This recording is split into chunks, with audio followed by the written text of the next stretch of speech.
everybody. The topic I'm going to be speaking on today is broken. I'm reading Proverbs 13:15. The way of the transgressor is hard. And y'all can be seated. Just take this.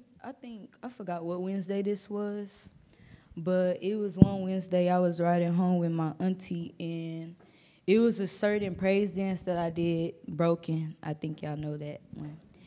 And they had asked me what did it mean to me? And it really made me think, but I didn't really have to think too hard because I've been there before, and it makes me real emotional because when you're broken, it's like a dark place. And it's really like how the song says, you really don't know who to talk to. And a lot of people probably won't really understand with me being so young, but I learned, like, with even being young, a lot of things happen, especially when you're around the wrong people.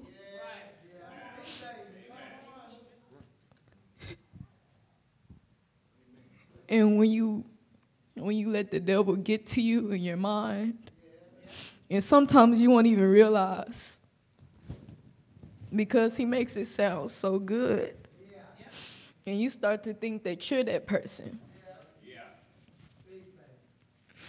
Like, I lost a lot.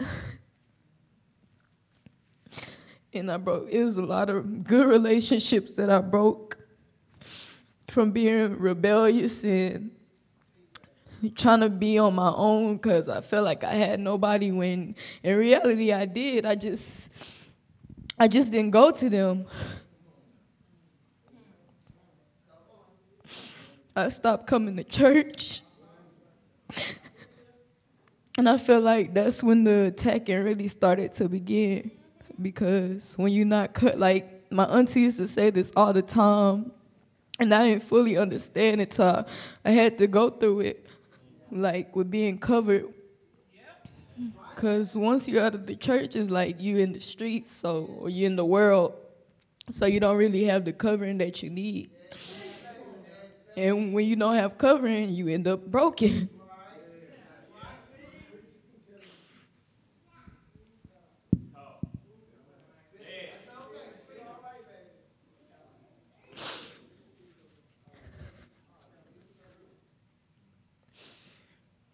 I got around the wrong crowd after I stopped coming to church.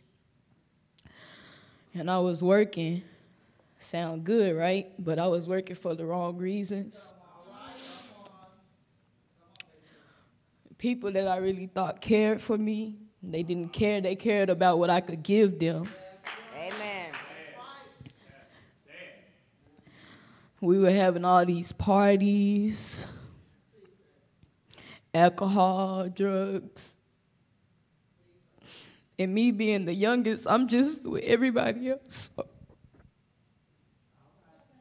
But me being the youngest didn't mean anything because the power that I have from God. So it's like I let that happen in a way, but I was drinking at one of the parties.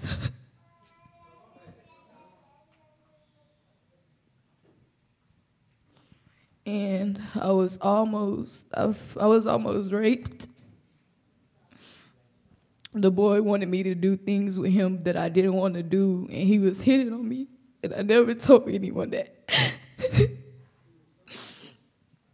But thankfully, I feel like if it wasn't for God, something really could have happened that night.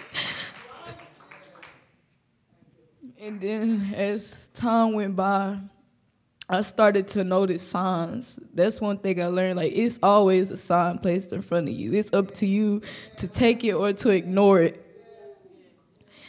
And I just kept ignoring it. Like, I felt like I wasn't even just living for like a purpose. I just felt like I was just living, like, just here.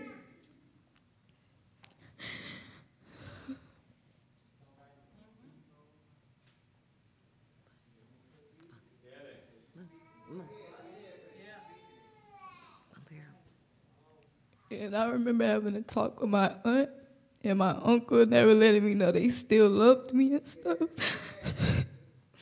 And I was just thinking, like, all the stuff that, I was putting them through, like, you still love me.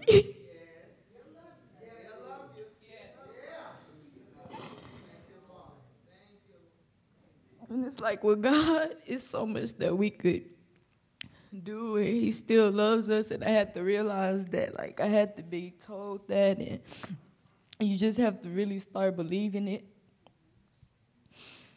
Once, like, everything went down, once I separated from those crowds, that's when I first started trying to get back into church. And it didn't even feel the same. It felt like I didn't know what to do, like I was just so lost. I just wanted to get back on track. That's the only thing that I could really think about. And then I just remember doing the dance broken.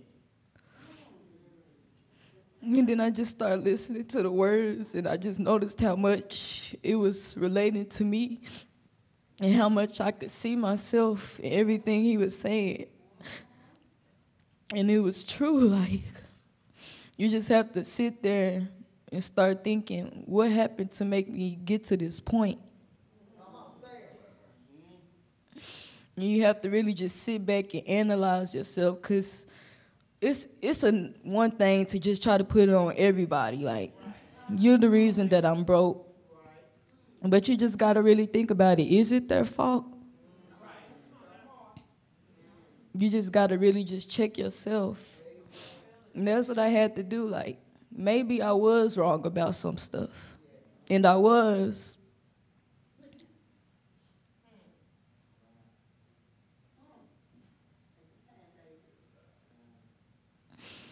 I was wrong about a lot of stuff.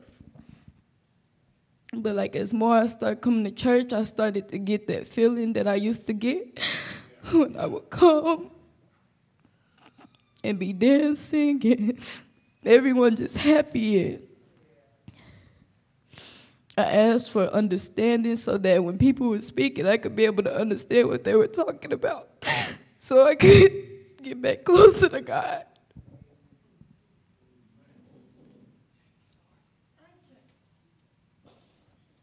And I'm not trying to make it seem like I'm perfect, because I'm far from that, but I'm trying, and I've been praying a lot. Because I feel like prayer is a very powerful thing, and it's the best way to communicate with God.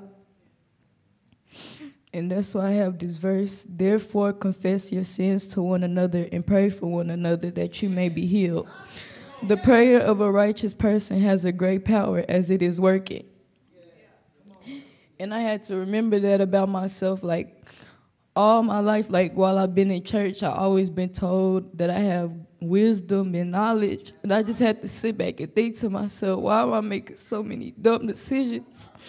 And I've been told that I'm smart, Like, I know I am.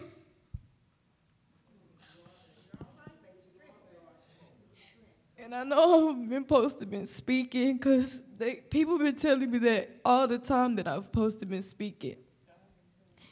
And when someone brought it up to me, it just made me, like, start crying. I think it was Miss Alicia. I forgot. But I was crying because it was like she was right, like right on point, because I was just thinking about, like, I don't know, it had just came into my mind that I was supposed to be speaking, and then to just be told that, like, that is scary, like, because I've seen, like, people prophesize, but, it's like, it don't really actually hit you till it's you. So that what made me start thinking, too, like, I have to really start doing better. And it doesn't just take, you know, other people. Like, you have to start building yourself back up from, like, a broken place. You could pray to God all day long and sit in church and try your best, but you got to put in half as well. And that's what I had to learn, too. Like, a diploma not going to make itself. It's not going to hand itself to you.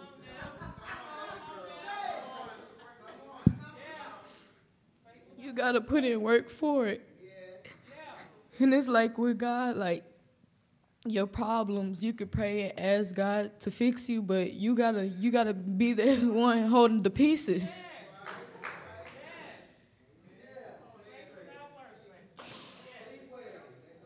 And another thing is to think about, you know, what's ahead of you and then the plans that he have for you, because once you start realizing, like, your worth and what your purpose is, it changes a lot of things.